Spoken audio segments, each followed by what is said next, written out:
morning and welcome to another breakfast coffee and concepts. Today I would like to chat a little bit about a critique that can be made about this work that I do and that we're involved in. And I want to approach it through a story that Derrida would often tell.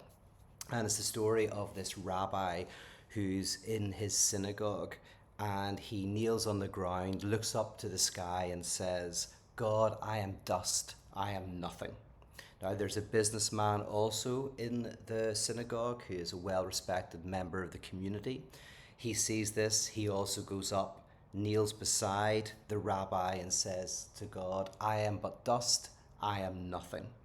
And then just as they're getting up, the janitor comes through one of the side doors. He's finished cleaning the synagogue, he's about to go home, and he looks up to the sky and he says, God, I am dust and I am nothing. And just as he's walking out, the businessman looks at the rabbi and says, who the hell does he think he is, saying that he's dust and nothing, right?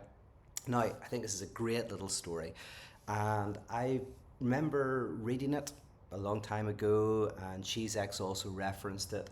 I've never really used it, but what I want to do is get, I suppose, 2 points out of the story that I think are interesting, that I've been thinking about.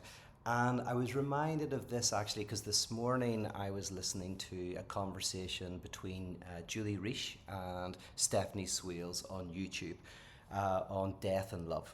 And I'd recommend you go and watch it, very interesting. And basically the two things I want to bring out of the story are, first of all, the work of parotheology is the liturgical expression, the religious expression. I like the term religionless expression more from Bonhoeffer, but of this embrace of a fundamental mystery, the vulnerability of that, the acknowledgement of a type of nothing and dust that we are and that we share with one another and with which we share with reality itself. So there is an embrace of humility, unknowing, ambiguity, vulnerability, and shame. It's all part of this, right? And in this story, you have two things. One is that this acknowledgement of our vulnerability, of our unknowing, of our nothingness can be performative. Almost like you can intellectually understand it, but not feel its affect, not feel it. So in one sense, you've got this performative nature, you've got the rabbi and the successful community businessman who are able to acknowledge and even believe that they are nothing, that they have this lack, that they stand before an ultimate mystery, an ultimate unknowing. But in a way, it's a way of, before I get to affect, it's a way of superiority. It makes you feel better than everybody else. Oh, those people who believe, those fundamentalists who have all of their beliefs and defend themselves against lack and unknowing. I admit that, right? So in one sense, it can create a hierarchy, a weird inverted hierarchy where you're more arrogant and proud because you embrace unknowing, doubt, vulnerability, the shame that's part of that, which is connected with love. And you'll see that in the conversation with Stephanie Sweels that Julie has. So I won't get into love here, but it's connected to love. So the first thing is superiority, and it could definitely be a critique of parotheology that those of us who explore this can kind of feel, oh, we're better than those other ones who have all of their beliefs and whatever. But that's not really the main core of the joke, because the janitor isn't some fundamentalist who's saying, I'm not nothing and I have the answer, right? The janitor is also saying that they're nothing, they're acknowledging the nothingness. So that's where there's another type of superiority, not an intellectual superiority, but a superiority that we understand better, we know better, that we have a way of understanding it.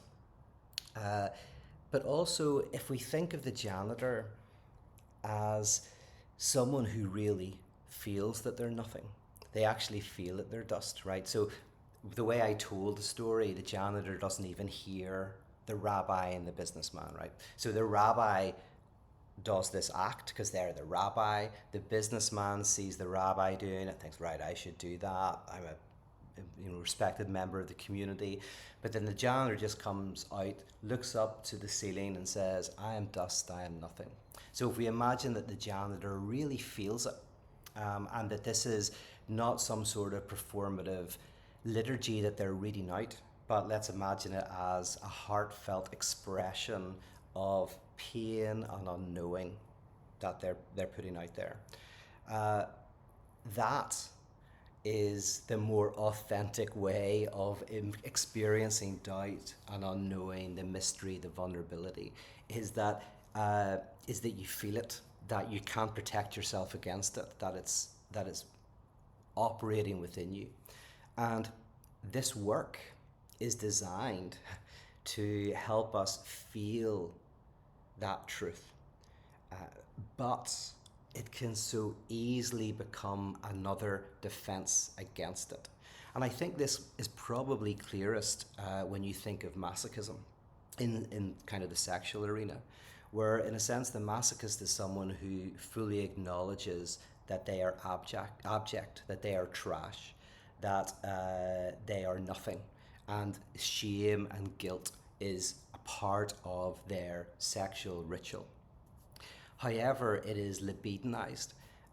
So it's there, but it's almost like the trauma of the shame and the guilt is they're protected from it precisely because of its sexualized nature. So often within that masochism, there is actually deep shame, there is deep pain, deep trauma, so deep that it can't be defended against, it can't be hidden, but how it's defended against is it's sexualized. And so in that sense, what the person needs to be able to very gradually through analysis is perhaps touch on that shame in a non-libidinized way, to kind of work through it in some sort of way.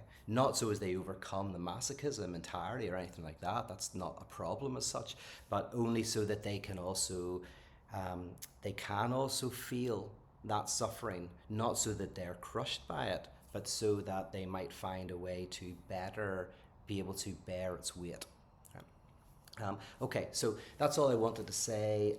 Those things is one, whenever you embrace this idea of a ontological unknowing, fundamental lack, and this ambiguity, and I'm guilty of all of this, right? I was actually in a conversation recently where I had an arrogant outburst with someone who was, not buying this kind of stuff, and I was trying to use logic and use reason and use philosophy to show, and then I kind of caught myself on, like I'm like the rabbi saying, hey, I've got this, I know the nothing, right? So there's that danger that it becomes something that allows me to feel superior to other people. And two, I get protected from its affect. Somehow by embracing it, I actually in the same way I don't sexualize it, libidinize it, but I kind of make it into a point of pride. So I no longer feel the pain of saying that you're dust and that you're nothing. And then how do I not bring down those defenses so that it's not just something I'm saying, for a hierarchy, prideful way. It's not a way either to protect myself from the feeling, but how do I allow myself to really feel it and to realize that other people are feeling it all the time, and they might not have the same way of describing it, but they are more authentic than I am because they're feeling it, they're acknowledging it in their own way. And of course, I'm sure I could connect this to the Pharisee and the tax collector story in the Bible, but I'll need to think about that for a second, but I'm sure there's a connection there. Maybe you can think about that yourself. All right, thank you for your support. It's very difficult out there for everybody, and the fact that you're supporting me means a lot. It allows me to do this work. I've got lots of things that I want to do, and you're helping that happen. So I really appreciate it. Have a great day. Bye-bye.